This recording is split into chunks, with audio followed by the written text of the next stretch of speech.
Hi, this is Joseph Williams, son of John Williams, and you are watching the Nerf Herder Council. Why, you stuck-up, half-witted, scruffy-looking nerf herder. You can't use that word. Only we can use that word.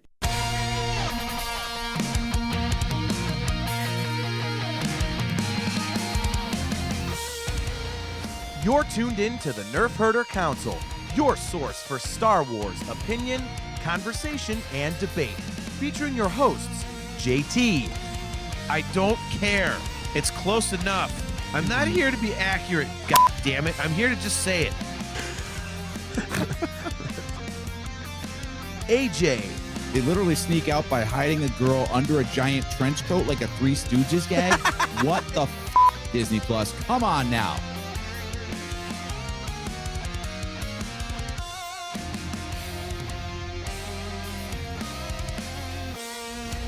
On this episode of the Nerf Herder Council, we head back to Hogwarts for Book 6 of the Harry Potter saga, Harry Potter and the Half-Blood Prince. Why is this penultimate chapter so often overlooked? This is the Nerf Herder Council.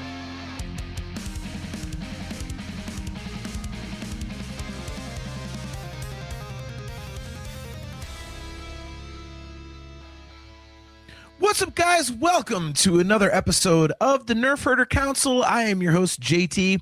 We are live on our Facebook and YouTube channel, as well as that of the Virtual Cantina Network, that being their Facebook page and their YouTube channel. If you are on either of those YouTube locations, please don't forget to click the like button, click the subscribe button, and hit the notification bell so that you are notified every time we go live. We are also up on our Twitch page, the official Twitch page of the Nerf Herder Council, where we just get a shitload of traffic. Our show has bad language, so if you're not into that, you've been warned by me swearing. Anyways, guys, as usual, we are brought to you by Audible. Go to audibletrial.com/NHC for your 30-day trial and a free audiobook download. If you would like to get some awesome Virtual Cantina Network swag, just go to tpublic.com/user/virtual-cantina. And for some kick-ass customizable Nerf Herder Council gear, which who doesn't want that? It's amazing. It's amazing. It's perfect for all those awesome cons coming up here this summer and next year at Celebration. Just go to shop.nerfherdercouncil.com. Without further ado, bring on my esteemed co-host, my best buddy, AJ. You've had a hell of a day. How are you? Yeah, it's been a busy one for sure. But hey, we're here podcasting tonight. It's always one of the highlights of my bi-weekly cycle. So we're all good, man. There you go. Been a lot of back and forth. Look, I didn't even have time to change out of my gym clothes, but hey, I got my workout in, so it's all good. Yeah, I don't even have workout clothes, and you actually go work out, so you're one up on me. So there you go. It has been a busy day. You finally got the time to sit down and watch tonight's movie. I actually rewatched it. I had watched it earlier in the week, just to kind of brush up on it. So that was fun. Crazy day at work for both of us today, for different reasons. And I'm ready to do some podcasting as well. So I'm always up for talking some Harry Potter. We'll see if our resident Harry Potter expert is able to tune in tonight. That being the lovely Chastity Crawley. She's one of our favorites and been a longtime viewer of the show and my other show. So hopefully she can jump in to correct us on things. Kale McLeish is usually good for that too, but yeah, man, I tell you what, I really hope so, because we were kind of struggling for how to like subtitle this one. And we just say like, oh yeah, we're going to do Harry Potter. And then it's like, okay, well, what about this Harry Potter?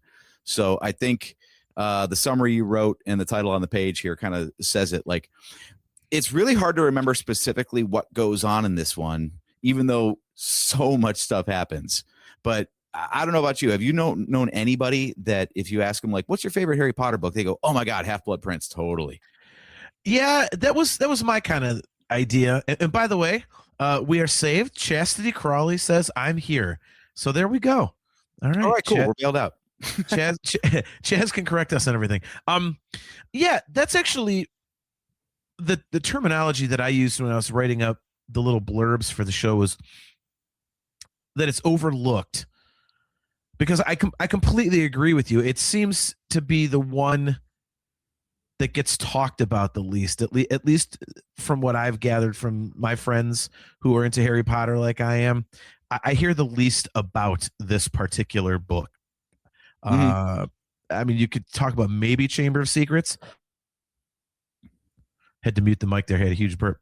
That's what I get for drinking pop on the air. Diet Cheerwine. Yay. Wish me luck then.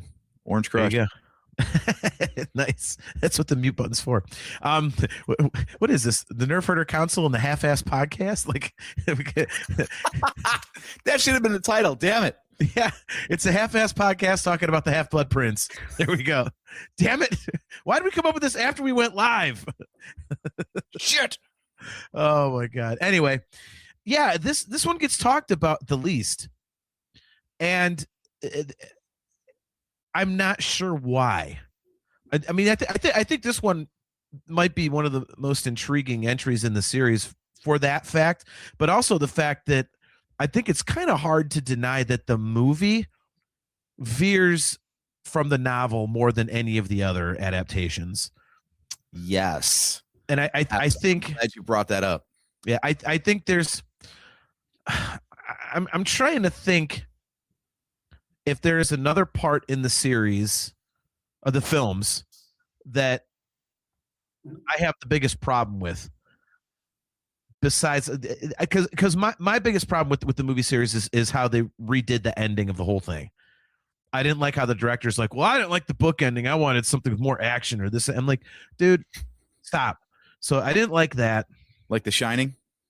Oh God, don't get me started. Please don't get me started. But yeah, so What, I can't troll you on our own podcast? Still haven't watched it, won't watch it. If the author of the novel says, yeah, this is crap, I'm like, yep, I'll take his word for it. So, yeah, Chastity says it. She says the movie is sort of crap compared to the book. A lot is missing.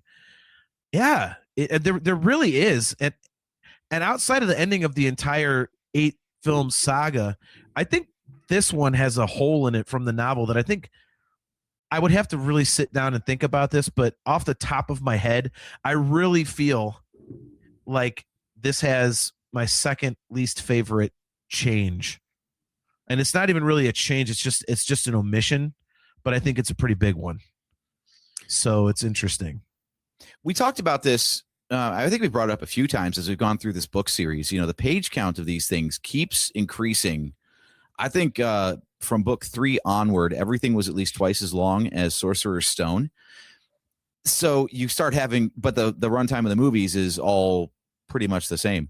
So you start having to, make a lot of editorial choices and figure out like what you can cut, what you can rework or combine or do all this sort of stuff. And you're right. Of all the movies, I think this one is the least successful at retaining the character, I guess, of the book.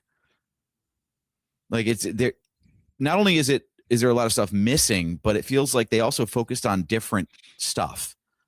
Like Yes. it's way more about the relationships between the characters and less about the events that are taking place, you know?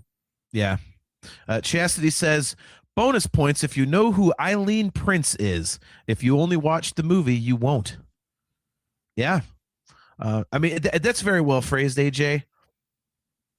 It definitely shifts focus, I think. It's still good. I mean, that's one thing. I think all of the Harry Potter movies are really good. So it's not to say that this movie is terrible or anything by any means. But some of the things that they changed and omitted were, I don't think they were the best decisions. And I think, you know, I mean, if you want, I could start right off the bat and just get into the whole. I mean, do we have to call spoilers? I don't know. Yeah. Yeah. Oh, the views of the Nerf Herder Council don't necessarily reflect those of the Virtual Cantina Network. And if you haven't watched this stuff or read this stuff before, there will be spoilers. So, yeah. All right. The lawyers are happy. We can continue. Yeah.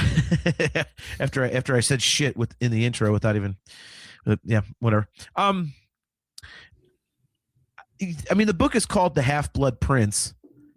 And in the movie, he just goes, I'm the Half-Blood Prince. Like, okay, So if you're only familiar with the movie, you're like, why the hell did they call it that? Just because he had like a potion book or something? No, they completely omit a pretty major part of the novel. I mean, it's still got all the parts about Harry using that particular spell book, whatever you want to call it. And it has all these like notes in the margins and everything, stuff like that. But what they don't talk about is the fact that, yeah, Snape is the Half-Blood Prince, but they don't explain what it means. In the movie, it's just like a meaningless term. Yeah, it's just a nickname. Yeah, and might as well be like, that's my TikTok handle. Exactly. Exactly. John Phillips, great to see you, man. He says, yeah, we can't have that vital piece of info. We got to destroy the Weasley house. Yeah. I mean, we'll get to that too. I mean, because that's like another thing. Mm-hmm. But yeah, I mean, Snape is the Half-Blood Prince, excuse me. But yeah, it's because it's his mother's maiden name. It's, you know, he's a half-blood. Mm-hmm. And his mother's maiden name was Prince. His father's was Snape, and so and they take a minute to explain that. And by a minute, I mean a while. In the book, they kind of go over it, and you know it makes sense. You're like, okay, you know, the book it has the inscription like property of the Half-Blood Prince, and you're like, oh, who's this Half-Blood Prince person? Yada yada. And in the movie, they don't even bring that up at all, and they really just kind of go, you should get rid of that book. They don't really. I mean, it shows on the screen like, oh, it's property of the Half-Blood Prince. But that's about it. And then at the end, Snape goes, I'm the Half-Blood Prince. Okay, well, that's kind of pee-pee. Like, that's stupid. And I thought it was a vital piece of information. Dude, the way they delivered it, it's almost like they wrote the whole script, and then someone in the edit pointed out like, hey, we never explained the title. Like, oh, shit. Okay, punch that in. Reshoot. Yeah, totally agree. Sorry, I completely forgot to pull the blind down, and all of a sudden I'm getting like all this sunset light on me. So anyway, yeah, you love the summertime shows for that, don't you? I know. It's I'll tell you what, I'll take sunlight on me as opposed to when I was podcasting in my old place when it was like 150 degrees where I was at. So up in the attic, but yeah, no, you're right. It seems like such an afterthought, and I don't know. I think it helps to explain the character of Snape a lot to say, okay, well, he's a half-blood because, you know, there's so much in the books about how the wizarding community, especially the dark wizards, are basically, you know, racist. Yeah, right. But yeah, they basically say, well, if you're not pure blood, then you suck in a way, like, you know, mud blood, whatever. So I thought it was a very, very, very important omission from the movie. I was really surprised. About that when I first saw this film for the first time. Mm-hmm. I went, that's a pretty major omission. So, yeah, you know, it's like, again, it's only the title of the entire book. Why explain it? Yeah. It's like Harry Potter and the It's Snape. Yeah. Well, and as Chastity says, I mean, it's interesting because, you know, she says, but he clings to the magic side. Eileen was a witch. She was listed in past students. Tobias Snape was a muggle. So he has the muggle name, but takes after the magic side. I think that's kind of important. And yet they don't bring it up at all. It's kind of interesting. So I just thought that was really glaring. And again, I would have to go back and really write some moments down. But I mean, I love the entire series, but I really think this might be my second least favorite change. My least favorite being that ending, the end fight between Voldemort and Harry, because I just didn't care for it. It was fine in the book. I don't know why you're screwing with it. And it's more cinematic, but we'll get there. We got 2 more movies to go. Exactly. So yeah. So other than that, we'll actually have to figure that out because we've been going, you know, 1-to-1, but we got 2 movies to cover 1 book. So do we split that into 2 episodes? Well, of course we do. It's 2 movies. Yeah. So okay. Then we got to remember where the book leaves off so we can pick up the discussion later. Yeah, right. Billy Judd tuning in. Great to see you. Says hi, guys. How's it going? All right. So I think let's start here. So you saw the movies before reading the books, correct? Yes. Okay. Did you enjoy this one? Well, yeah, it was movies first. I was indoctrinated by a Potterhead, so yeah. To be honest, I've said this before, where I'm not really a fan of the movies overall. They get the story told, but I just feel like there's so much lacking compared to the book experience. I know that's pretty common, but I can think of other books to movies. I mean, the one that absolutely, smashes it out of the park is the gold standard is Lord of the Rings. I mean, when you've got the books standing next to the movies and they both stand on their own, they feel like the book should have been a book and the movie should have been a movie. Whereas this there's so many of these, books turned movies where it just seems like someone was too close to the source material, and as a result, they didn't really tell a narrative. They simply portrayed the events as written. Almost like a Cliff Notes. Soul in it. Yeah. Yeah. Like I said, I get the feeling from these movies a lot, and this one especially, because of all the missing content, that it's just like someone drafted an outline of the events and was like, all right, we'll put it on screen. It's done. And didn't give any thought to like, how do we preserve the emotional impact, or what's the most important thing about this scene that we need to convey to the audience? That kind of stuff. So I view the movies almost as like supplemental material to the books. Like if you just want to see it on screen, if you want to see it visualized, then great, here it is. But as far as like getting the impact of the story, I think this one especially really just falls short of the mark. I would disagree on the rest of the series. I think they do a very good job of presenting what's there. It does seem rushed, but I think what I've realized, especially within the last year or two, because I've been just really, really going down the reading rabbit hole again, is that anytime there's a movie adaptation of a book that I've read, I'm always feeling like the movie is rushed. And I think that's just, there's no way around that, because you can't really do it any other way. That is also true. These things were coming out every 18 months, because the actors were a certain age and they had to like keep up with their puberty, and also they wanted to keep the hype train rolling. So they're like, all right, we wrapped filming. Great. You get 3 weeks off and we're going to come back and do the next one. Yeah. I don't necessarily mean rushed in terms of like the production schedule for the movies. I mean like the story. It's like this happened, then this happened, then this happened, then this happened, then this happened. It kind of feels like, whoa, there's some other stuff. So you've got to take a beat, and like you have your important moments and you have your like character moments. Yeah. And that, the ups and the downs, the roller coaster. And this is just like, okay, good. We got to the end. We hit our run time. Good work, guys. Right.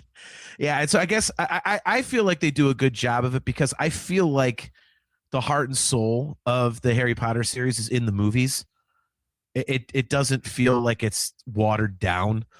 I think the character relationships, as they were described in the books, is very strong in the movies.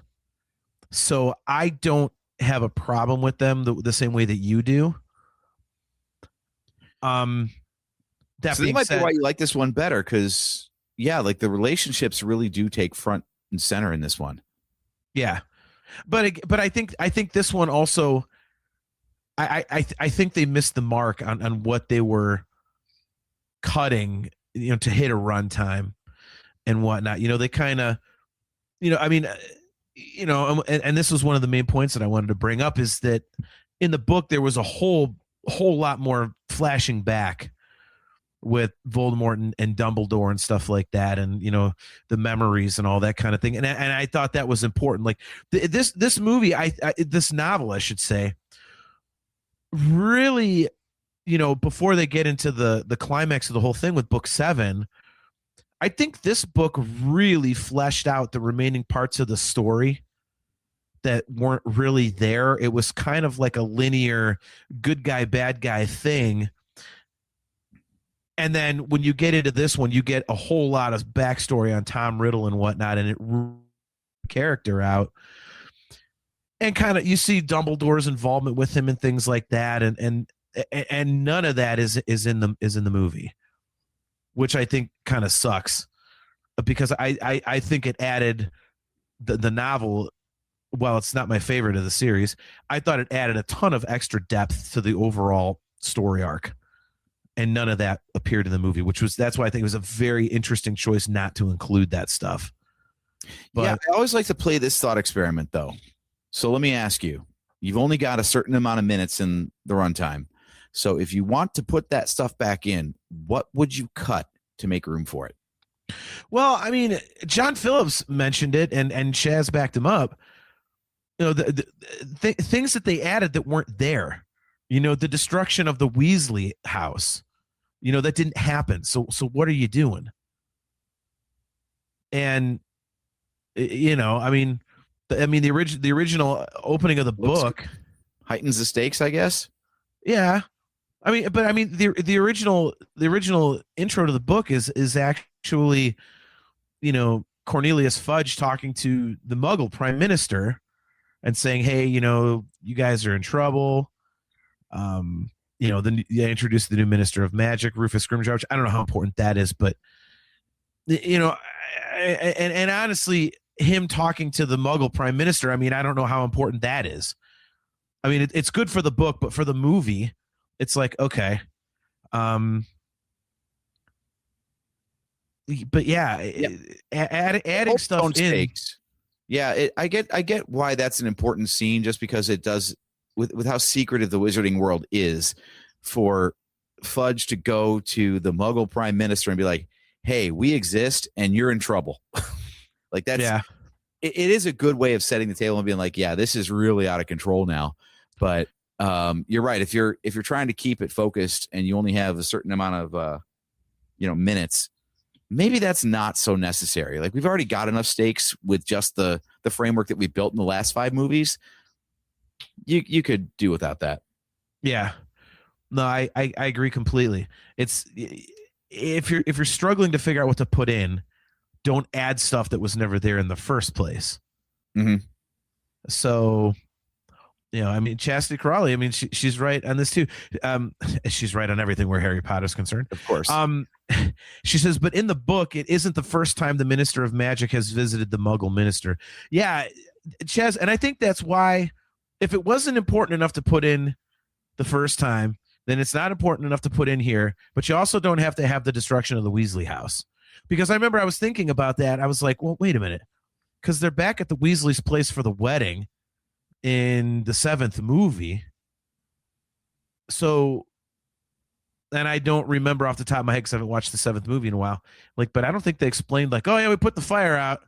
We repaired everything. Like, it's just kind of like the house is back. You know? Like, yeah, Hermione just showed up and was like, Reparo. Yeah, exactly. She knows one of those crazy spells. I think that's actually the spell that fixes Harry's glasses. So why can't it fix a house? It is, right? Billy Judd says they cut the memory of Tom Riddle killing Morphin. Yeah, that's that backstory that I was talking about. It was, you know, they cut things out that kind of deepen the character of Tom Riddle / Voldemort. Kim McLeish, great to see you, bro. He says, ooh, I know. Cut the Wan bullshit. Yeah. Well, that was part of the book. But so yeah, that was kind of important to have like that over the top cuteness.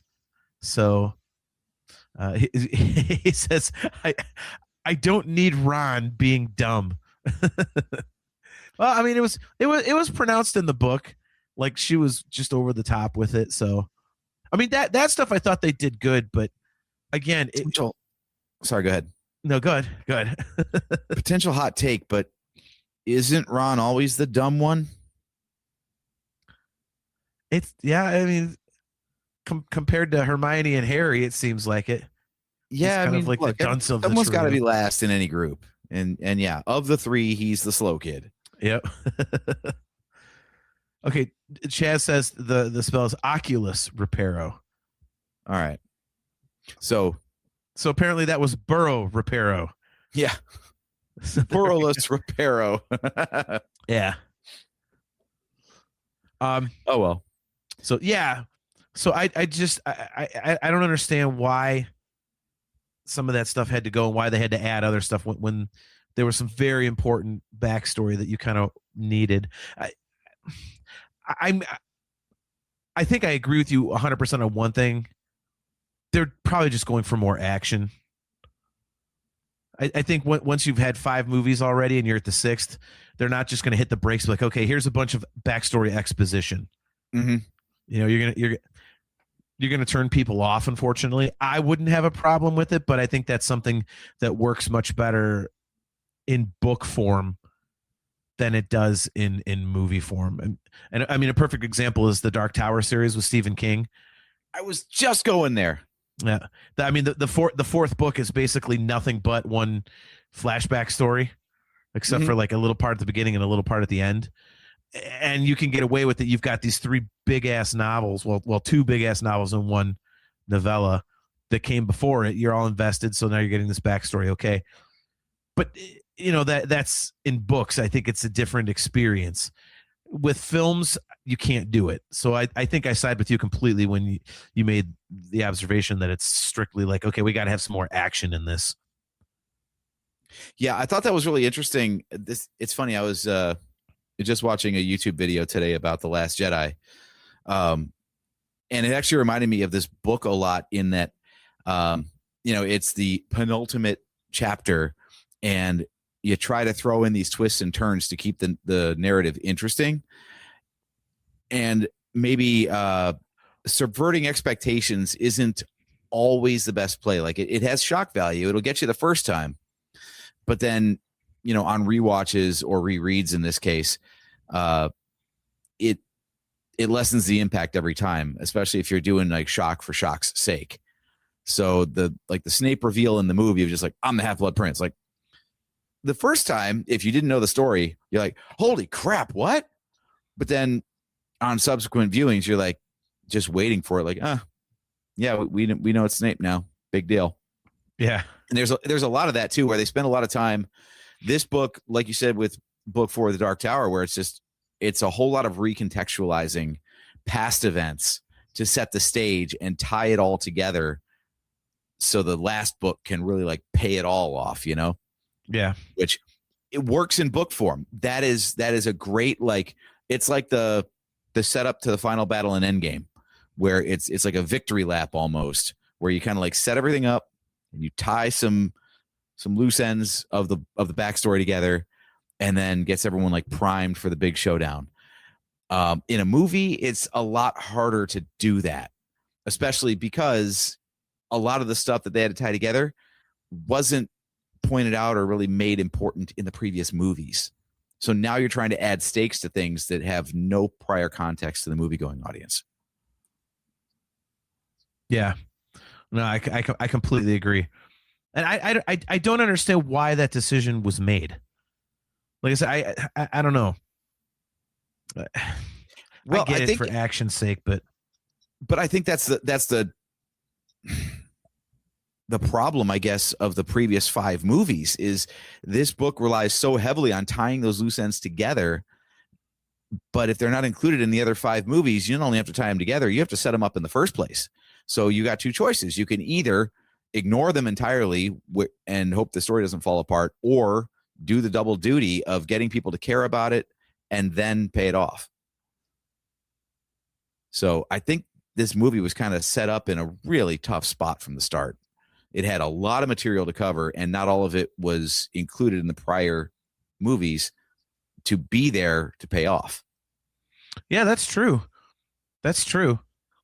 And then you just get into like what I was just complaining about, like shoehorning things in. Right. Like imagine Luke, I am your father, if Obi-Wan never told Luke that Vader betrayed and murdered his father. Right. It's just like, oh, damn, you're a crappy dad. But that's about, all the impact it has. It's like Snape and the Half-Blood Prince. Yeah. Like they didn't explain why the hell that mattered. It's like, yeah, it's me. Right. Yeah. So, I mean, speaking of things that were left out or changed that I thought were kind of important, at the end of the book, when Harry and Dumbledore return from retrieving the Horcrux from the Dark Lake or whatever you want to call it. Do we drop in the trivia now, by the way? Sure, go for it. That's Ochto. Is it? Yep. They filmed it on the I same didn't know that. Skellig Michael. Yep. Really? Well, that's cool. Well, wait a minute. No, it wasn't. I didn't see any sea cows. Where are the porgs? Yeah, exactly. Maybe That's what this Skellig movie needs. They should have had porgs in that cave. That would have been outstanding.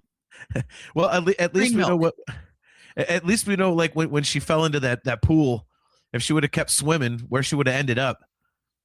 There'd be like Inferi and all that crap. Oh yeah, that's what we need. We need a cut of all that together. But yeah, so when they get back from the Dark Lake, from hunting porgs, yeah, there's actually like a battle going on at Hogwarts. It's almost like a precursor to the huge battle at the end of book 7. Mm-hmm. And in the movie, there's just, the handful of Death Eaters. What, there are 4 of them or something like that. It's Fenrir Greyback and Bellatrix Lestrange, and I don't remember the other 2 that were in the movie because they don't really do much. But yeah, and it's kind of not a good. That Gail McLeish. He says that's how Darkseid Ray makes sense. She hung out with a Horcrux too long. She had the real one. That's why that was the fake. R-A-B, Ray, and then A-B. That's giving away her original first name or last name. Excuse me. It's Ray something A-B. We'll have to come up with a good last name for her. So, yeah, I'm working on it. That's why we both fell silent. We're like, punchline. Nope, got nothing. Well, I mean, I guess there's the RAF would be Ray as fuck. So maybe this will be this. Maybe RAB is Ray as balls. I'm Ray as balls, man. I was gonna say Ray ass bitch. Either one. God bless. God. Oh my God. Anyway, yeah, I mean, I understand in a way why they did it because I looked it up and I guess the explanation was changing it to a much more small scale thing in the movie was because they didn't want to kind of take any of the thunder away from the big battle that was going to occur at the very end of the last movie. Gail, this is Ray Amidala Binks. There we go. Billy Judd says HBO better include Katie Bell's necklace curse. Well, if they do, I don't know if I'll ever see it. That show has already annoyed me, but it's not even out. Yeah, I was gonna say it come out yet. How can it annoy you if it doesn't exist yet? It just does. Certain details I've read, I'm like, you know me and changing things, just for the sake of changing things, like we said in the last episode, like Dolores Umbridge has one of the best quotes ever. Like, change solely for the sake of change must be discouraged. Like, yeah. Okay. Yes, that is true. So that is true. I haven't been following it as much as you, so I don't know which changes you're referring to, but we will find out and we will discuss it on the show. Yeah, we'll at least give the first episode a try and see what we think of it. But I look, everybody's got their favorite versions of these things. I know, like Audible's been putting out, audibletrial.com/NHC for a free audiobook download. They have the full cast sessions of the audiobooks. So good. Don't like them. What? I like the Jim Dale narration. So I don't need all the different actors and actresses doing all the voices. I like Jim Dale. Oh my God. I mean, his versions are great. I have those, but oh my God, the full cast editions are awesome. I know. I'm not saying there's anything wrong with them. I'm just saying, like, they don't improve my listening experience because I find nothing wrong with the previous one. I don't think it. I think it adds to it. Wow. So I think in this case, like with the TV show, as we're talking about, there's so much material they have to cut from the movies. I am really looking forward to, especially hopefully that, they get like one season per book and they keep it going. By that time they'll be on the like 15th corporate overlord. But, Right. if they actually stick with it and get to like Half-Blood Prince, there's going to be so much good stuff to cover in that series that got cut from this movie. So I'm looking forward to seeing all the stuff that didn't exist in the movies. Maybe they'll do a better job of it. Or maybe it's like the extended editions of Lord of the Rings again, where, I mean, it's great for completionists, but you've got good movies without including those 2 extra hours of footage. So we'll see. No, I mean, that's fair. That's fair. Billy Judd says HBO cast Peeves, and Kale says that's got to be the one change I look forward to so far. Yeah, I mean, Peeves is in it. Let's just start with that. I mean, right. By the way, Chastity says my husband is trying to get me into the new character audiobook. If you're talking about the full cast stuff, Chaz, it's awesome. It's awesome. I really like them. I think it's like an enhanced, and the reason I like it is because they don't abridge the books. Usually when you get those full cast things with the sound effects and everything, it's an abridged version, and these are actually unabridged, which that I like. I want the full book, but if you can do it like almost like you're listening to a movie, that's awesome. She also says, I'm with JT. I refuse to ever watch the HBO series. I will give it a try, but we'll jeez. Yeah. Anyway, so no, I guess I understand why they cut like that first kind of mini battle of Hogwarts, like the battle in the astronomy tower. But I think it was a little necessary to keep in this movie because you really kind of got the idea that the Death Eaters could infiltrate Hogwarts, and it wasn't just a handful of people. Oh, so like instead of they got lucky, it's like they could have been doing this, and it's the good guys that are lucky they didn't try harder at an earlier time.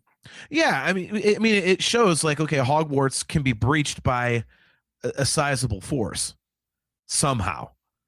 I mean, if you're going to sneak like a handful of like four Death Eaters in, okay, that's 4 people. So that is, I mean, yeah, okay. A really big trench coat will do that. Right. 3 of them. I mean, they all wear robes anyway. It's so easy to smuggle people under those things. And why didn't they do that? All wearing trench coats.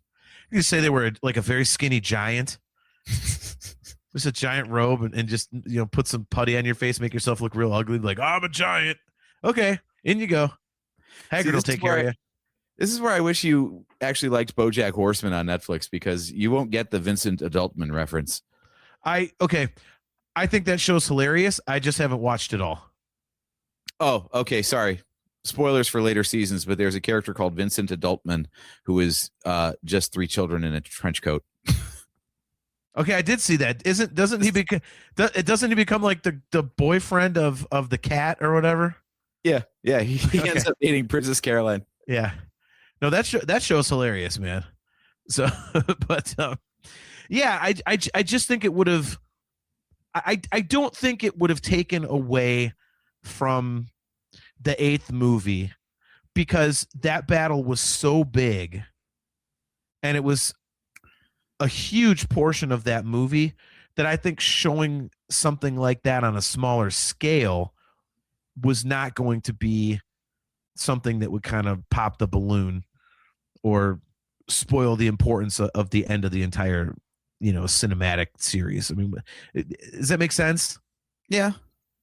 I don't know. Maybe they thought that, just the mere thought that, because up to this point, Hogwarts has been impregnable. It was, with all the craziness going on, the one place that the Death Eaters just could not get into. So getting any of them in there was a big deal. Maybe they just, like they said, they just scaled it. They're like, look, they got in. That alone is huge. We don't need to like have 25 of them. We just get a handful in there. And it kind of makes more sense with how they got in. Yeah, I agree with that. I'm picturing like the the toll booth in Blazing Saddles. Like single file, one at a time. Right. That's what we need. We another supercut that we could make. We need to show each of the Death Eaters individually going into the like the vanishing cabinet in Borgin and Burke's, and then you cut real quick to Taggart going, somebody's got to go back and get a shitload of dimes. Right. That'd be awesome. Line out to Nocturne Alley, and they're like, right. Or just like, man, oh man. So let's see. We've mashed up Monty Python on the show. Now we're mashing up Mel Brooks on this show. We should be writers. we're doing great. We'll be the next Miller and Lord, only wildly unsuccessful. So, yeah. I don't know. I felt it was important. It's weird because it almost makes it more intimate that only 4 of them got in, and yet they took a lot of the intimacy out of the story from the novel. You know what I mean? It's almost like a reverse of the problem we just talked about, where they had all this character development and backstory to flesh things out, which to me is always kind of like an intimate sort of experience in terms of storytelling. And they took that out, but then they replaced it. Instead of this a whole shitload of Death Eaters getting in, there's only a handful. So it's very personal when Dumbledore, is up there, and he gets killed. So, yeah, that's interesting. It's kind of an interesting choice. That's why I say, like, it's weird the choices they made for this movie. I'm trying to like come up with a rationale here, and I'm thinking that maybe, like I said, because the relationships more than the events were so front and center in this, maybe they thought that having a smaller stakes encounter, because it's like this happens with a lot of modern blockbusters and storytelling, where it's like you can have like one crucial character death, and that hits home, and that sucks to watch. But then you watch something like, hey, we're a Star Wars podcast. I can make all the Star Wars references I want, like Starkiller Base blowing up Hosnian Prime. Yeah. And you just, 37 gajillion bajillion people just died. Okay, whatever.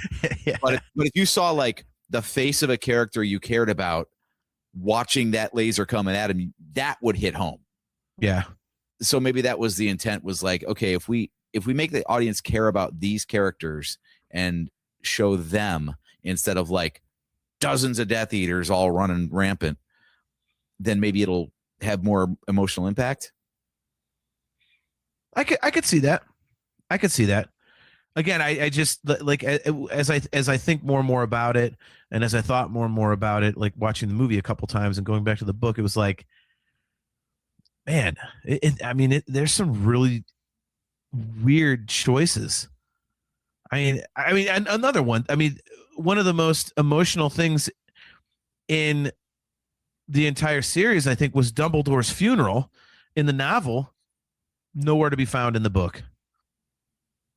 They just had a whole bunch of the Hogwarts people standing there lighting their wands, and it was sad for like 30 seconds. Then, okay, into the movie. It's like, well, that's kind of important. This whole the funeral thing was like, I mean, they really played up Dumbledore's death, which I think, I mean, why wouldn't you? And in the book, or excuse me, in the movie, it was, I wouldn't say it was glossed over, but it wasn't handled nearly with the scale that it was in the novel. So that was another weird one to me. That is a problem with these movies in general, is the books do tend to take a beat and have like an epilogue. Like after Cedric's death in Goblet of Fire, same thing. Like the movie just ends. Like, holy crap, a kid died. Okay. Roll credits. But they kind of sit there for a minute in the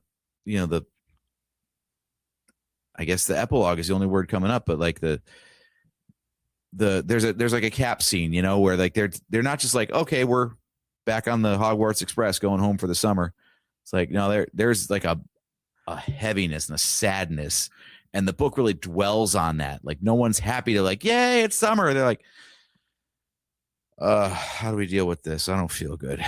Yeah. And that just doesn't get portrayed in the movies. And same here with Dumbledore. Like Dumbledore of all people dies, and like you said, 30 seconds later, directed by, and here comes the John Williams music. Like, come on. Yeah. No, I in a way I can see why they don't do those epilogues, because it's kind of like leave it on that cliffhanger of I feel like shit, instead of let's try and let you down easy before we roll credits a little bit. But I mean, that being said, not showing Dumbledore's funeral, I just think is a big problem. I mean, it deserves to be addressed. Mm-hmm. And I think, like, imagine Revenge of the Sith if you didn't see Padme and the procession. Yeah, that's a very good example. Like, you saw her die, it's good enough.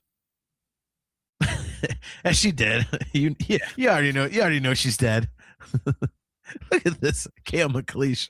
Why don't you try doing a podcast, you ass? He goes, quote unquote, the most emotional thing in the novel is nowhere to be found in the book. John Drake, 2026. Look, man, I misspeak a lot. All right, look. What the hell, man? Oh my gosh. Yeah, I haven't figured it out by now, Cale. We work on quality over quantity. No. Screwed up my own joke. I was gonna say, like, if you're trying to make the joke, I get it, but otherwise, yeah, I think Dumbledore's funeral is another example of some. That's right. Chastity Crawley says no gorilla farts to blame this time. Nope, just me being stupid. Mm-hmm. Okay, Billy Judd says they cut Harry saying goodbye to Hogwarts and Ginny.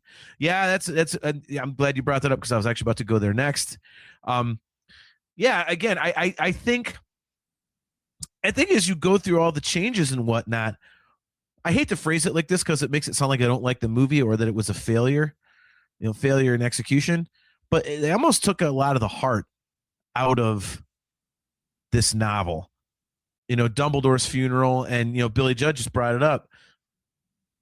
Harry at the end is like, "Hey, I'm out of here," and he basically, I mean, he was in a relationship with Ginny for a good part of the book, and then basically breaks up with her because he's like, "I'm leaving, I'm not coming back," and he expects he's going to die potentially, whatever. He doesn't know, and he doesn't want to break her heart. So I mean, that's nowhere to be found. So they really kind of took a lot of the emotional parts out of the book to make the novel. It's interesting. I see what you did there.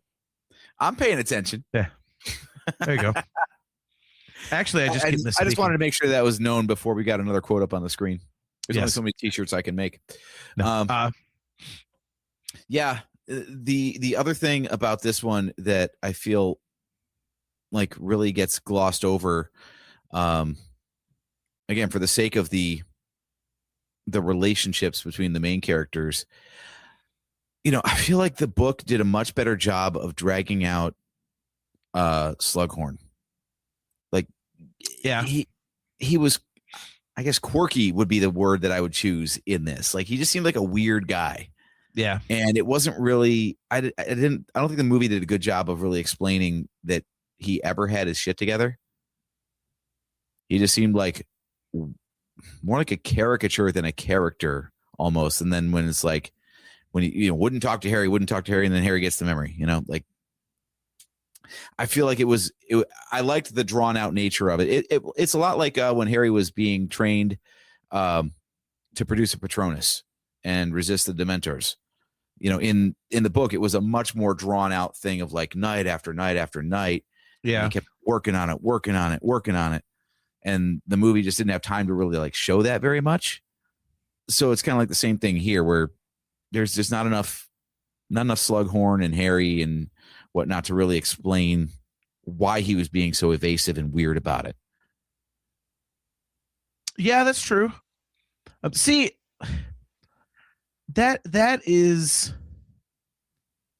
a difficult. As far as new characters, like Dolores Umbridge is like one of the best additions to the saga when she came in. I feel like Slughorn was supposed to be kind of like the good guy version of that. like a quirky guy, but on the hero side. And I never really cared for that character too much.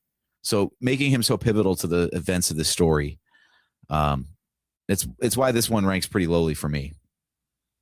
Okay. I thought it was an interesting way to introduce the Horcruxes. I thought it was a lot more interesting than, Dumbledore just going, oh, well, there's a thing called a Horcrux, and Voldemort did it 7 times. So I thought it was pretty interesting to do it that way, as opposed to just some linear kind of, hey, here's like Dumbledore's just like spewing exposition on the screen, like. So I'll throw it to Chastity to fact check, but I heard that J.K. Rowling had the idea for Horcruxes as early as book 2, but decided to hold off on the reveal, choosing instead to set them up. The MacGuffins set them up before they were explained, specifically to go back and say, "Oh yeah, that was one, that was one, that was one," and so on. If that's the case, it sounds like it makes sense, so I wouldn't be surprised if that is the case. I think that's an incredibly intelligent decision, because if you think about it, I mean, they destroyed one in the second book. God, let me think. They basically still had 6 left, and then when you get to the last 2 books, you have Mike mute for a burp. You get to the last 2 books, at least you're not having to go through all of them. And I think it was interesting to make, and this is something we'll talk about when we get, to the last 2 episodes of doing this. It made it really interesting to make Harry one of the Horcruxes, and I think also Nagini. Because if they're let's say they didn't do those 3 things, have Riddle's diary be one and it gets destroyed with the basilisk tooth, and then you don't have Harry and Nagini. There's 3 of the 7 right there. If you just had 7 things, like you had the diadem and the ring and the god, whatever, like, then that last book is just you're shoehorning in, trying to find 7 things. It's just become, okay, man, like, that's just too damn much. Mm-hmm. Then it's just like a video game. You're basically playing Castlevania. So yeah, it's like J.K. Rowling's just rummaging through a junk drawer, like, that roll of packing tape, that's actually a Horcrux. His part of his soul's in there. Yeah, packing tape. Yeah, that expired heartworm medicine for the dog that died 12 years ago. Yeah, that's a Horcrux. Oh, this watch battery, that's a Horcrux. Watch battery. What's that old bacon grease container everyone has in the back of their fridge? Horcrux. Horcrux. I was cooking up Sunday brunch, and I decided, you know what, I'm really gonna put my soul into this one. What if you like use like a pile of dog shit? Then no one would ever find it. Who knows where that would end up? Or that's the end. He like puts it in a pile of dog shit. He's like, ha ha ha, and like he hires like a poop service to clean his yard, but they miss one, and it just happens to be that one. So that's how they discover it. Like, oh God, we are so dumb. We are so dumb. This is we suck. Yes, look, Gail McLeish says, "The sole of my shoes, the soul of my soul." That's hilarious. Oh my God, we are the dumbest show ever. I swear to God. Yeah. So I know we got derailed, but yeah, I think it makes sense to actually have the Horcruxes be a little different, because the Harry one I thought was extremely interesting. You know what? We'll talk about it when we get there, because I really love that idea. So oh yeah. Yeah. Chastity Crawley says, pick a random penny, spend it, boom, you'll never find it. Pick a part of the ISS, not even on the planet. There you go. So get off your phone. We're doing a podcast. That's rude. All right, look, fine. Let me guess. Your phone is a Horcrux. Yeah, totally. AJ's cell phone. Damn you, Voldemort. When I'm getting a phone call from upstairs, yeah, I tend to pay attention to it. Anyway, Well, tell them to shut up. We got a podcast. But their fault for not tuning in. Exactly. They could just jump in the chat. They could. That's transmit family news in the chat, please. That'd make the show even better. So, all right. So I know we got sidetracked, but I did want to say that. Oh God damn it! Where's my point? We always sidetrack ourselves. I had something really important I wanted to talk about, and now I can't remember what the hell it was. You were talking about Horcruxes. Yeah. And then it was something about an emotional part of the story that I really liked. That's what I wanted to. Okay. So it's actually a question for you because you saw the movie first, but to me it hit really hard even in book form. So I'm wondering if it hit as hard for you seeing it in the movie. When they killed off Dumbledore, that was, to me, I was like, wait, what? Holy shit. Like, I'm thinking, okay, like, because you're figuring it's got to be Dumbledore and Harry to the end. You know what I mean? And as cliche as that is, you're kind of like, okay, well, that's how these things work. And so when I was reading the book and then they killed him, I was like, what the hell? So Dude. how did it hit for you since you saw the movie before reading the book? Same. I was shocked because I thought I didn't actually really like go into it trying to like predict the plot. So I can't say like what I thought they would do was because I didn't really think ahead. But I think the traditional move would have been to like escape by the skin of your teeth in this one and then off them real quick in the finale. So like that whole movie is Harry dealing without Dumbledore and not expecting it instead of having, the time gap from this book to the next to be okay with the idea. Also, Dumbledore being headmaster of Hogwarts and Harry not going back to Hogwarts. Like, what is that like? What would time at Hogwarts have been like without Dumbledore there? Yeah. Yeah. No, I thought that all would have been interesting. But yeah, when he actually went down in the movie, like I knew he was taking a beating and the locket took a lot out of him, obviously. But I did not expect that. I did not expect that at all. I was like, I was really glad that I saw it all after the fact, so I could just move right on to Deathly Hallows. I would love to know Deathly Hallows, just to be correct about it. I don't know if Chastity probably read the books in real time or whatever as they came out, but I would love to know what that experience was like. Oh, having to wait. Yeah, can you imagine that cliffhanger? Can you imagine? Like Jesus, it's like back in the day when you got I Am Your Father, and then like, all right, well, I guess we'll wait for Return of the Jedi 3 years later. Yeah, right. So look who's jumping in the chat here. Haley's jumping in. What's going on, Haley? Good to see you. This is the first time I'm meeting her. It's like over the internet. Yay. Let's hear it for 2026. Haley asks a quick question. She says, would you say the book is better than the movie? Since we are comparing it, I am always of the opinion, Haley, that the book is better. I'm one of those.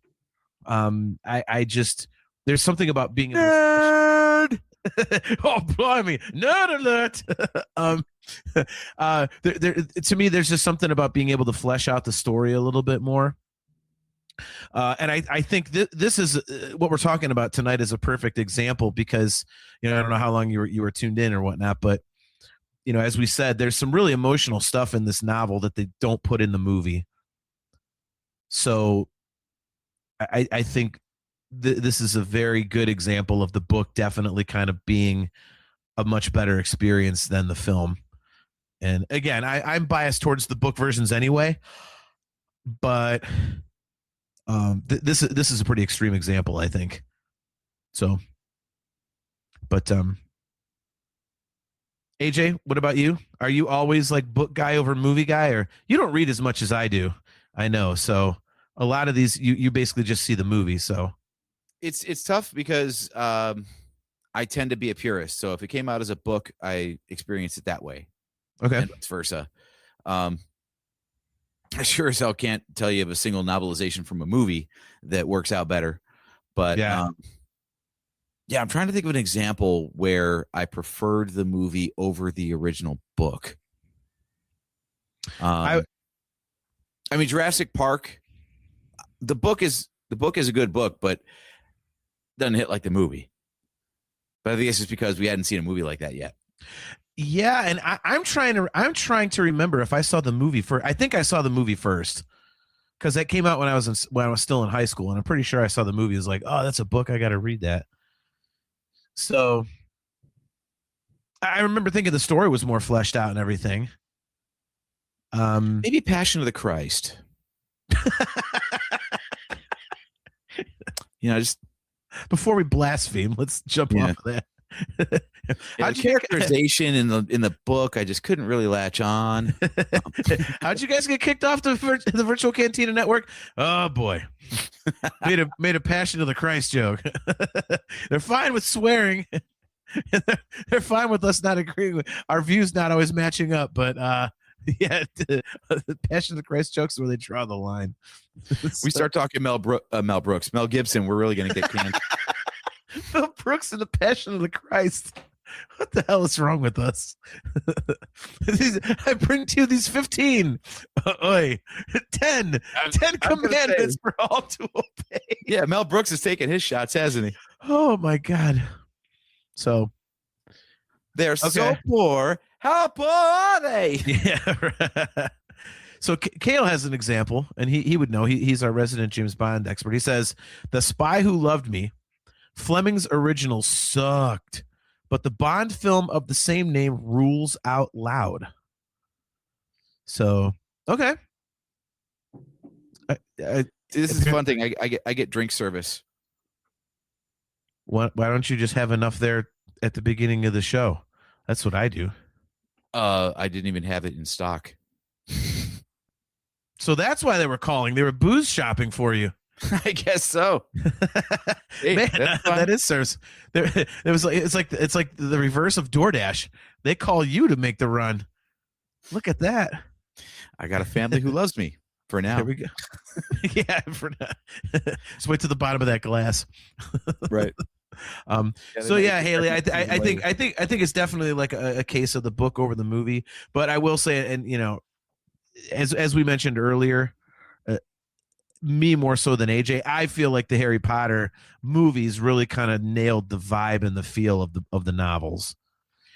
So I'm a big fan of the series for that reason. AJ disagrees, but So I'm always of two minds with this stuff. It's the common complaint of like Marvel movies or anything that's based on another medium first is like, you've got two camps. You've got the camp that says like they deviated too much from the original. They should just do the original. Why change it?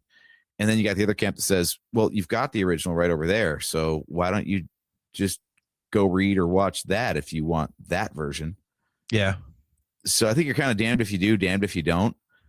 I don't mind making changes as long like if you're going to make changes, you got to like own it, stick to it. Be like, all right, we're taking it somewhere else and just go with us on the journey. Will you please?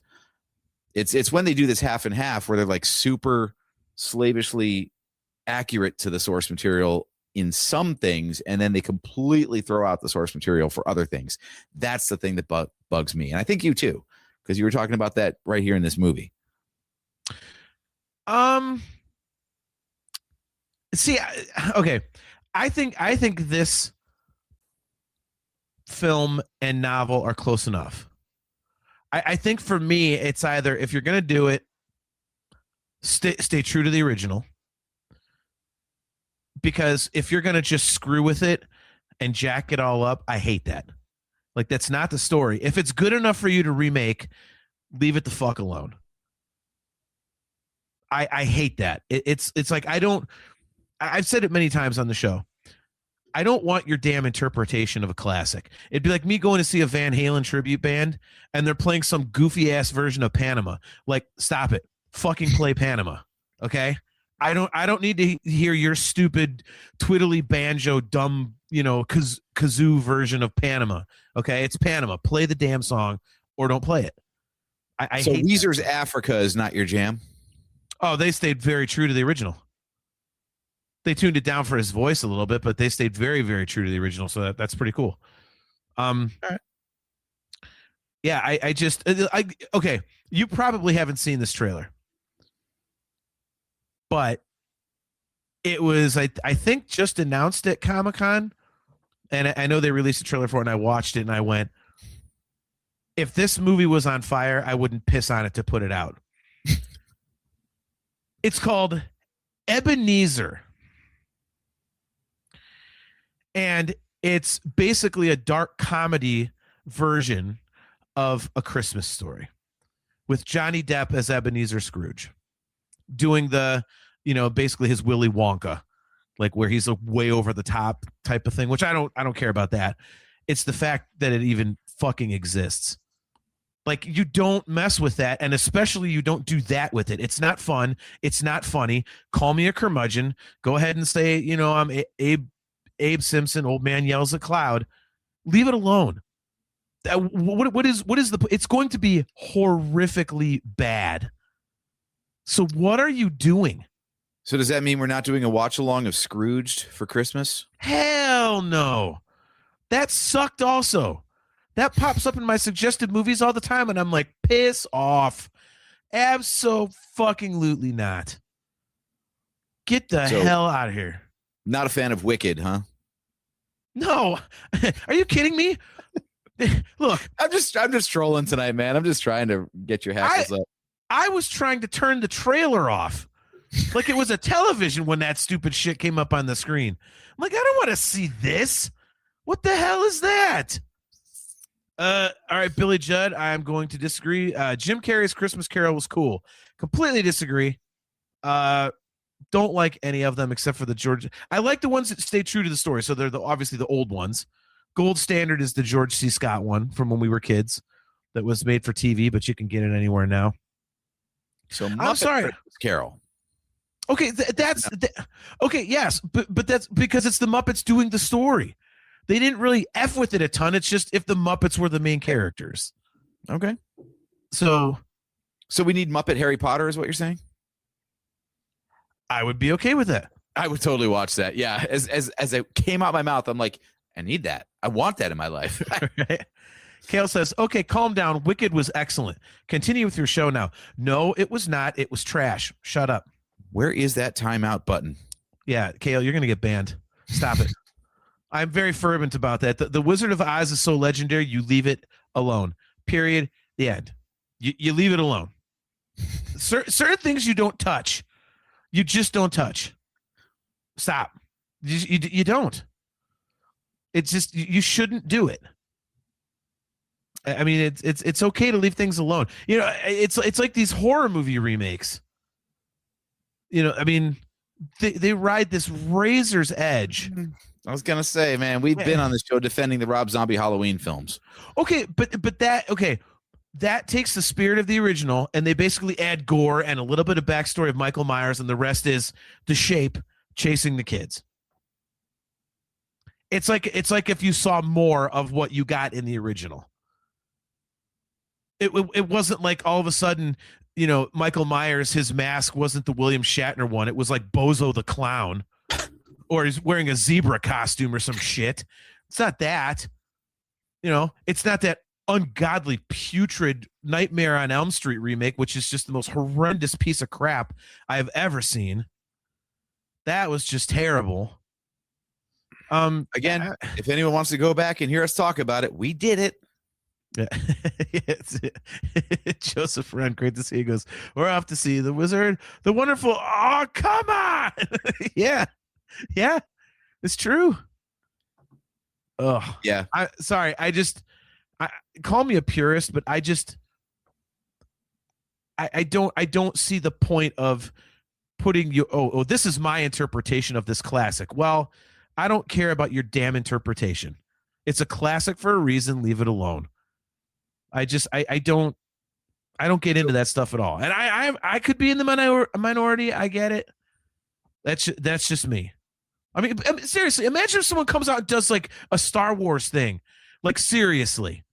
Like, they take episode 4 and just jack it all around. Like, it's different to do, like, Family Guy or Robot Chicken and stuff like that. Thank you. I was going to ask. But, I mean, let's see you talk out of this one. Come on. What's your justification? That's a comedy. That's ripping on the original. That's a spoof. That's different. That's not a remake. It's a spoof. They're making fun of it. It's humor. They're not saying, hey, here's my interpretation of episode 4. And just like here, changing up the characters and changing up the story. And let's make Luke and Vader's relationship actually emotional, where they're all like lovey-dovey, all that, something like, stop it. No, that's not it. That's not what the story is. God damn it. It isn't. So leave it alone. Oh, so what kind of a spinoff? We've already covered that you don't want to watch the HBO series coming out. What kind of a spinoff could Harry Potter do? What would you watch? If they just took the damn books and made them into like, I mean, they're doing this. They're doing one season per book, and I like that part. But they're making some changes to it. I'm like, don't change it. Leave it alone. If you want to extend it and do like a new version, it's just like you could put more detail in from the book. Cool. But don't screw around with it. And no spin-off material. I mean, what spin-off material would you have? They already have the movies about the Fantastic Beasts, but those are actually books that she wrote. So I guess. So that's a no for Longbottom. What the hell's Longbottom? I'm just making up titles, like if they want to do like a character-centric thing. Be like, oh, this is Neville's story. That kind of thing. No. Well, I think it's because it's so iconic. It's almost like, God, we got to get back on topic since we got like 15, 20 minutes left. But see that I was about to throw out an answer like, well, unless J.K. Rowling wrote it, I wouldn't really be into. But then there's a lot of Star Wars I like that George Lucas didn't write. Mm-hmm. So maybe I could. I mean, I could. I can't believe I didn't think of this sooner, but they're gonna do a movie of Cursed Child at some point, right? I mean, it's too obvious of a cash grab not to. You would think. I mean, why not? They made Wicked, and I couldn't believe it if you could just take Broadway shit and put it on screen. So why not? See, right? Okay. As a Broadway show, I mean, I don't agree with it, but in theater, it's almost a little different. It's a different medium because you don't have like multiple takes and editing and special effects. It's like, hey, let's make a play. It's you either get it right that night or you don't. You might screw up a line here and there. Like that is, I don't know. It feels a little different because there's so many crazy plays out there. That's just what theater does. But in the movies, like, stop. Just freaking stop. Like it's, I don't know. I love Chastity's explanation of the Fantastic Beasts franchise because I got so lost in the explanation of how the hell these things came to be as well. It's like the Robert Downey thing from Tropic Thunder. I'm a guy dressed up as a dude playing another dude. Yeah. Movies based on books mentioned in books. Yep. So yeah, they never were fully fleshed out. They were a reference of Hermione's reading list, and then J.K. Rowling herself was like, I could just write those books actually. And then someone's like, we could make a movie based on those books that were written for characters in other books. Is that the spin-offiest of spin-offy things yet? Like even more spin-offy than like Rings of Power, for example? Well, Rings of Power is the original story, but I say lots of Lord of the Rings references tonight. Damn, I'm on a certain mental path, I guess. There we go. All right. Well, okay. So, all right, back on topic. By the way, Haley, yes, they're doing a Harry Potter series on HBO. In fact, that reminds me. I'm gonna find out when that actually comes out. When does the HBO Harry Potter series come out? There we go. I feel like it's soon. Like, didn't they deliberately set the release date to be Harry's birthday? I think. I mean, if they didn't, they missed a golden marketing opportunity. Yeah. It's Christmas Day of this year. It will debut on HBO and stream on Max. Damn it! I gotta get another streaming service. That is so dumb. There are so many important dates in the calendar to Harry Potter. Drop it on like whatever the first day of school is, or like I said, Harry's birthday is in summer. No one watches anything in summer, but see, I don't get that. Not me. I'll watch it anytime. All right. So, anyways, back on topic. Yes, Dumbledore's death hit like a ton of bricks. Yeah, that was definitely like a huge shock when that went down. So good to know that you had the same. It had the same impact for you seeing the movie first before reading the novel. So, yeah, I just up to this point, that's only really the second impactful character death we've had. Cedric being the first. Yeah, and that one wasn't even like, I don't think that one was super impactful, except for the fact that that was the first time you really saw that they would kill somebody off. Mm-hmm. Because prior to that, like, none of the kids had died, none of the teachers had died. You're just going, okay, you're just like, all right. It kind of felt innocent, but as we said, Goblet of Fire is kind of where the tone of the whole thing changes, where you kind of lose the innocence, and then it gets into, first of all, the larger story, like the more important part about like, hey, we've got to fight Voldemort, and the more adult themed stuff, which is like, yeah, we just killed a student. You're like, holy shit, what? Mm-hmm. And then after that, people die after that, especially later on. You get people getting injured and stuff. And speaking of getting injured, that's another thing they kind of left out, and I don't know how I feel about it. I think because it was kind of like a minor character, I'm okay with it. But they kind of downplayed another character as a result. They didn't really talk about, in any of this series in the films, they didn't talk about Fenrir Greyback very much at all. And he was a very important Death Eater in the novels. Mm-hmm. They didn't mention that, he was the one that turned Lupin. He's the one that bit Lupin. He bites, Bill Weasley and kind of disfigures him and does that whole thing. In this novel, they don't say anything about it in the movie. But I mean, I'm torn. Do you think that was an important character to kind of give another named Death Eater to the crew? I think this is one of those victims of the runtime where, yeah, I mean, I think the whole thing would have had more stakes if they had done a better job of building up the villains as well, instead of just being like name drop henchmen. Like, oh, okay, so the Malfoys, great. Yeah, Narcissa Malfoy, sure. Like, whatever. Yeah, right. Like, okay, so if you recognize their last name, they're important people, but it's way different than the books where they actually get a chance to, interact and actually have characterizations. So when they do things, although I will say Bellatrix Lestrange they did a good job with. I think that was a good character. But yeah, for the most part, the Death Eaters were just kind of like anonymous. It's like, okay, there's Lucius Malfoy, got it, and there's Bellatrix, and that's Sarge over there. Damn it, you beat me to it. Yeah. Yep. So see, look, Kale didn't know this. He says, "Oh, Greyback bit Lupin." Well, there you go. Yeah, there you go. There you go. Oh, Kung Pao. I haven't watched that in a long time. I gotta put that in. I feel like in our show's description, like of the whole podcast, we just need to have like a movie list. Like if you haven't seen these movies, you won't get half the shit they talk about. Or we just have overlays. Like that last reference was from Anchorman. That last reference was from Kung Pao Enter the Fist. Right. Yeah. So I feel like in the movies it was a little more important to have like another named Death Eater. especially because in the novels, like Fenrir Greyback was just absolutely vicious.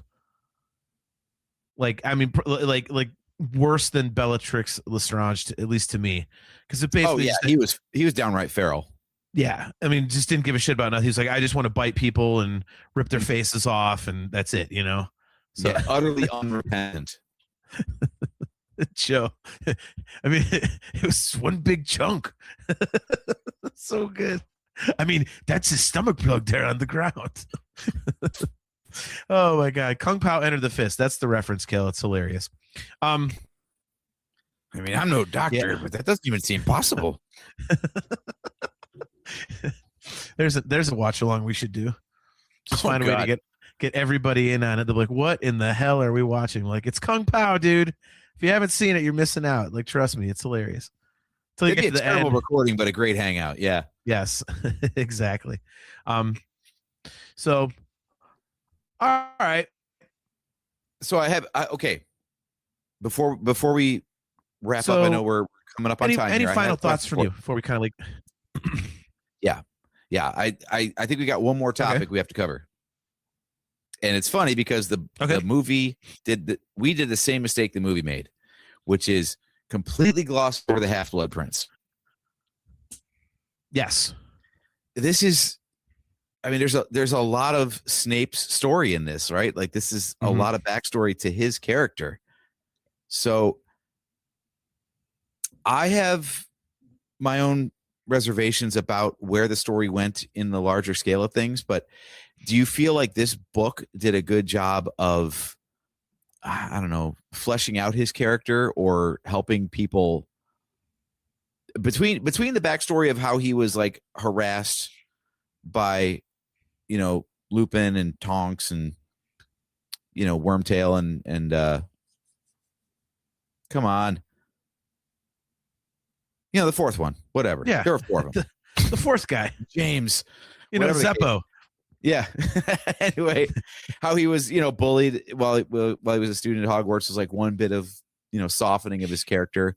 And then you get this whole backstory about the Half-Blood Prince and how he was actually a very accomplished student and, you know, had all these notes and stuff. Like, do you feel like this helped set the stage for his role in the final events of Deathly Hallows? Yeah, I do. I think what it does is it shows that he's not just kind of like a spy. I guess I guess is the term I would use.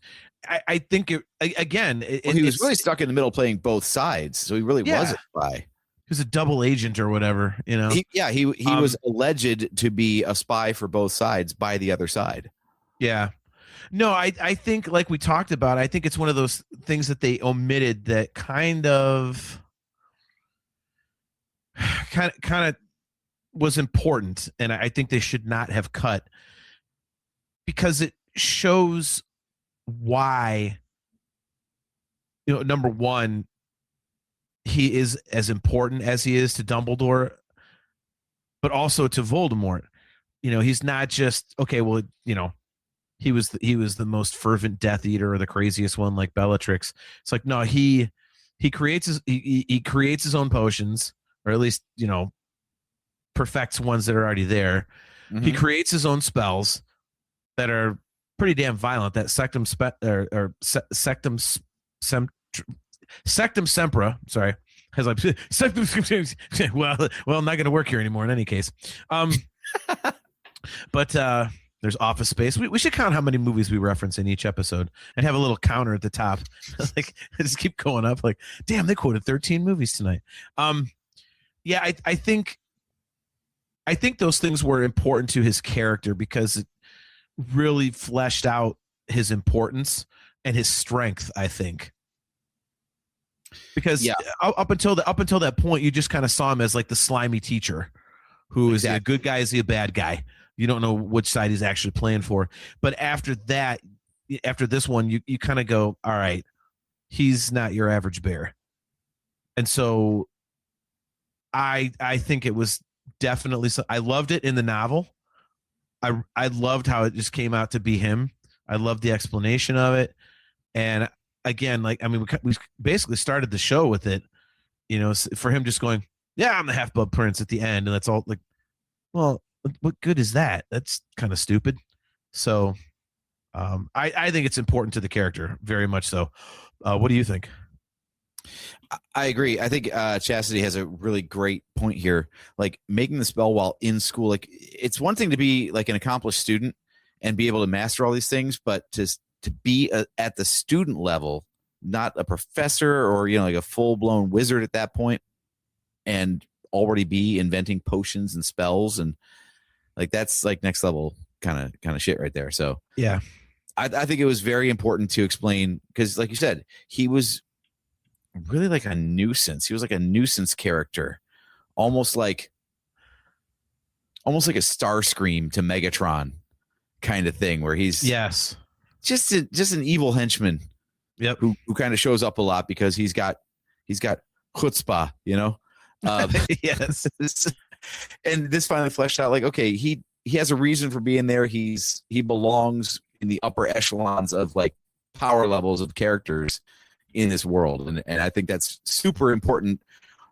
And it also really explains exactly how torn he was having to be the one to actually kill Dumbledore, which was just bonkers. Yeah. I can't believe I forgot that when you asked me the Dumbledore question. Was like, I kind of thought Draco might be able to go through with it. And then, like the Kylo Ren thing where, and it deed split your soul and blah, blah, blah. But no, like Draco couldn't because he's not a killer. Snape isn't really either, but he could make the hard play when he had to. Yeah. No, that's really overlooked, is like, it wasn't like, oh yeah, he's a bad guy and he killed Dumbledore when he had the chance. It's like, no, as you'll find out, spoiler for the next book, that was the plan. Yeah. And I still have to get that plan down. Like, admittedly, the whole Dumbledore's whole big involved plan, plot, whatever thing is it's a little involved, and I fully confess that I'm not 100%. I don't 100% understand it, but I'm looking forward to rewatching that and rereading that, because yeah, it seems like there's a bit of retconning going on. There's a lot of gymnastics to make that plot come together. Yeah. I mean, it works, but Chastity Crawley, good point. She says double reason he did it was part of the unbreakable vow too. Yeah. I think that was, and I think that's what it was, is like when, because you're in a magical world, Chaz, I think when they did the whole unbreakable vow thing, I was like, okay, how are they going to get around this? Because you're like, okay. That's why it was hard to believe that Dumbledore was actually dead, or Cedric for that matter, because, we've seen them use like Skelegro. So apparently breaking a bone, no big deal.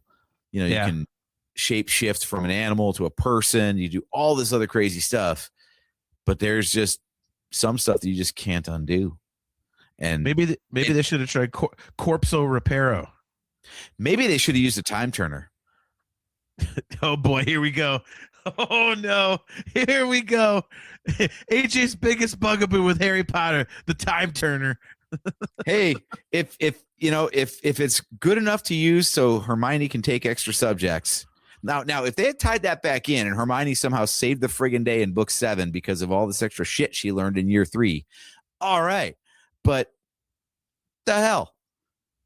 She gets to take a double class load, but Dumbledore dying, let's not reverse that. And I know the explanation, we'll get to it next time, is probably something like, I'm channeling my inner Chastity here. He had to die to motivate Harry to be able to do what he did.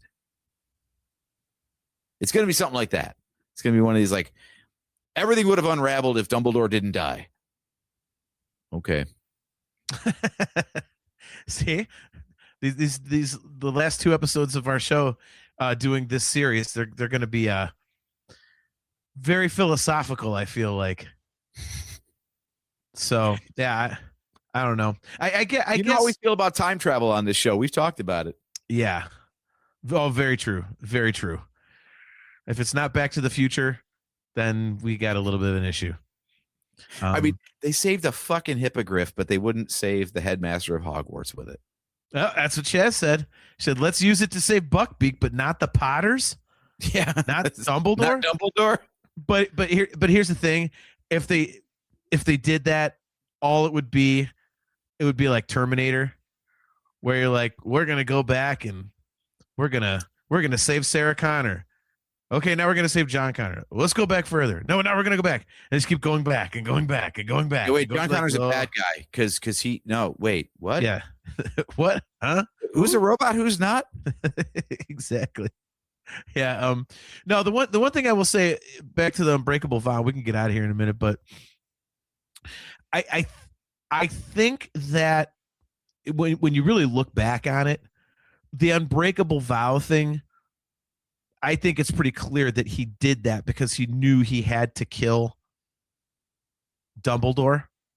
So it wasn't like the unbreakable vow was anything that he wouldn't be able to go through with. It wasn't like, oh my God, like he was like, I'll help Draco. And by now I'm gonna go back and reread the book. Fuck. Because what if is it possible that because of the unbreakable vow, he had to kill Dumbledore? No, like the he was unbreakable compelled by the vow. No, the vow was to help Draco. It wasn't anything to do with but that's what I'm saying, though, is like he couldn't have like overtly chosen to kill Dumbledore, but the vow compelled him to help Draco. I mean, I guess so, but it was either Draco was going to kill him or Snape was going to kill him, and since Snape knew that he had to do it himself, the unbreakable vow basically meant nothing. He wasn't going to get in trouble for breaking because there's nothing to break. Okay.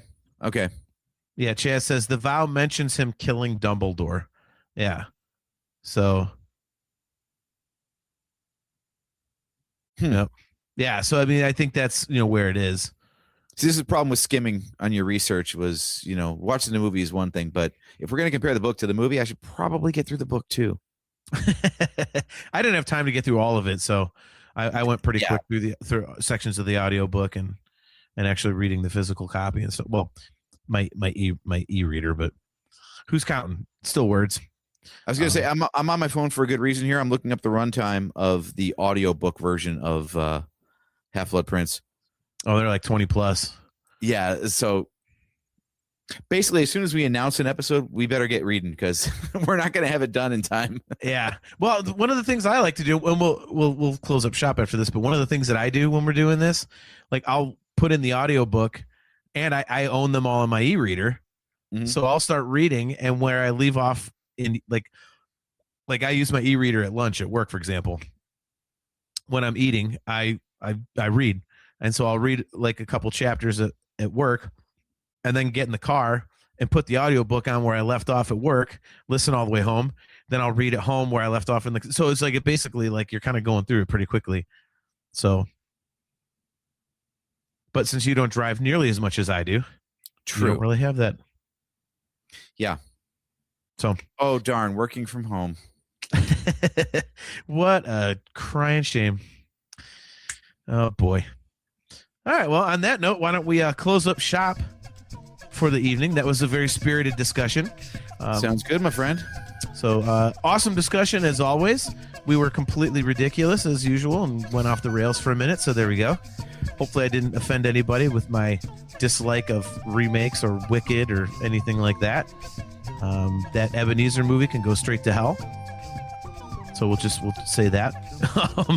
That one I will die on that hill. So yeah, there we go. So before we get out of here, we do have to plug an event here real quick.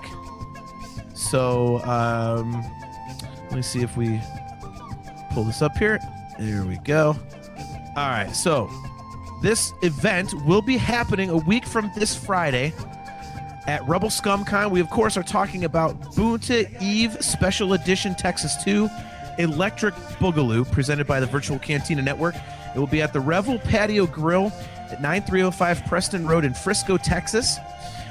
Ticket prices, adults are $35. Kids under 12 are $30 with a paid adult. VIP tickets are $50, and those include early entry, line skipping, priority seating, and special swag.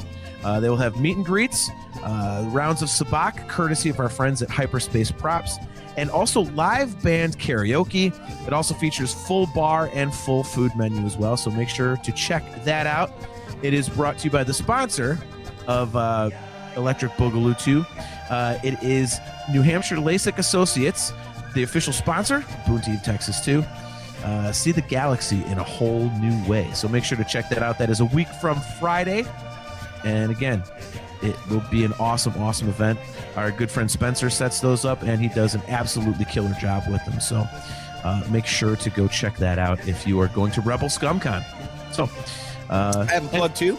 Also, Okay. Friday, August 7th, if you're not in Texas and you're in Ohio, you can go to America's Rock and Roller Coast, Sandusky, Ohio, and see the preeminent cover band out of Lima, Ohio, Brother Believe Me, playing at the Bourbon Barrel Room. No, not the Bourbon Barrel Room, Barrel House Saloon. Sorry, Barrel House Saloon. Yes. From 8 to midnight. And shout out to Haley there in the chat. It's her birthday that day, so we're going to be there rocking out with one half of this show up on the stage being far more talented than the other half that's sitting in the audience. And yeah. Man, that's awesome. Thank you for promoting it. Yes, my band Brother Believe Me will be playing in Sandusky, Ohio from 8 p.m. to midnight at the Barrel House Saloon on Friday, August 7th.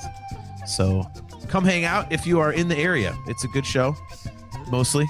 The lead singer is chubby and acts like a goof, but what are you going to do? Get what you pay for, and it's free entry. So there you go. You can play a little game. Go to Cedar Point, go see the show, and figure out which one makes you throw up more. Yeah,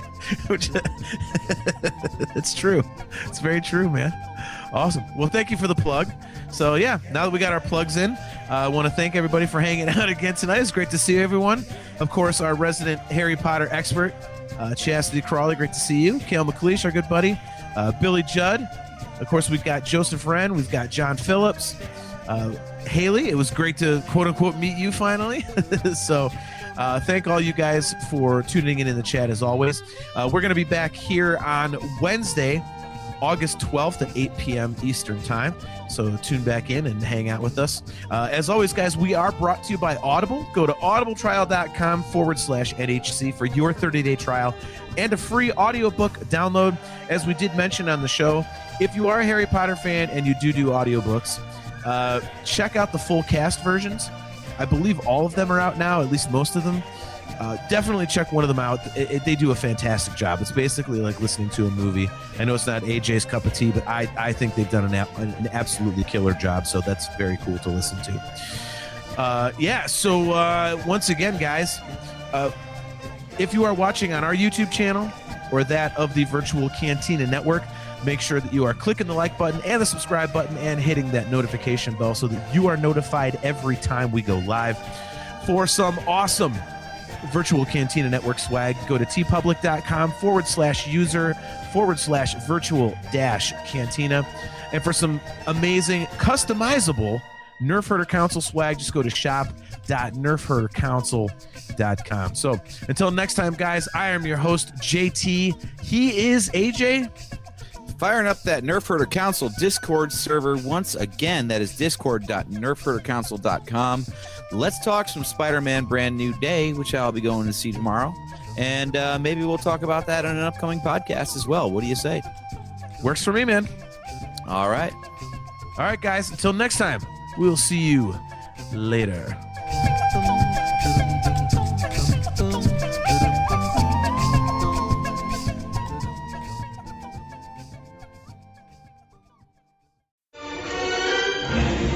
This bucket of bolts is never gonna get us past that blockade. This bucket's got a few surprises left in her. Plus, me and Chewie are on it. Ain't that right, Chewie? Hell yeah, you my Nerf herder. You my Nerf herder.